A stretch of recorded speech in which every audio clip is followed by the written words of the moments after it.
రైలును హైజాక్ చేసిన వేర్పాటువాద బలోచ్ మిలిటెంట్లు 33 మందిని హతమార్చినట్లుగా పాకిస్తాన్ సైన్యం బుధవారం ప్రకటించింది.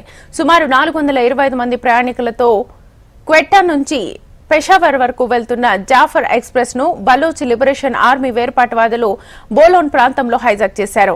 బిఎల్ఏ మాత్రం రైలు ఇంకా తమ నియంత్రణలోనే ఉందని చెబుతోంది. 24 గంటల్లో బలోచ్ ఉద్యమ నేతలను జైళ్ల నుంచి విడుదల చేయకపోతే బందీలను శిక్షిస్తామని తెలిపింది. దీంతో హైజాక్ ఘటనకు తెరపడిందా లేదా అన్న విషయంలో అయోమయం నెలకొంది. ఈ హైజాక్ వెనుక ఆఫ్ఘనిస్తాన్ హస్తం ఉందని పాక్ భావిస్తోంది. మరోవైపు అధిక సంఖ్యలో ప్రయాణికులను రక్షించామని పాక్ సైన్యం చెబుతున్న ప్రకటనలపై అనుమానాలు వెలువడుతున్నాయి. బలోచ్ తిరుగుబాటుదారులు చాలా మంది బందీలను హతమార్చినట్లుగా వార్తలు వెలువడుతున్నాయి. క్వెట్టా రైల్వే స్టేషన్ నుంచి భారీగా శవపేటికలను హైజాక్ జరిగిన ప్రాంతానికి తరలిస్తున్న ఫోటోలు స్థానిక పత్రికలు ప్రచురించాయి.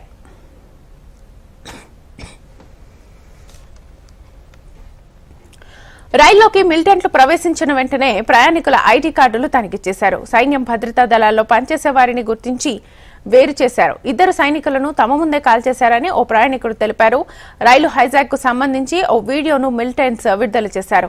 ఇందులో రైలు పట్టాలను బాంబులతో పేల్చివేసిన దృశ్యాలున్నాయి. సమీపంలోని ఓ కొండపై నుంచి ఉగ్రవాదులు రైలును వీక్షిస్తున్న దృశ్యాలు అందులో ఉన్నాయి.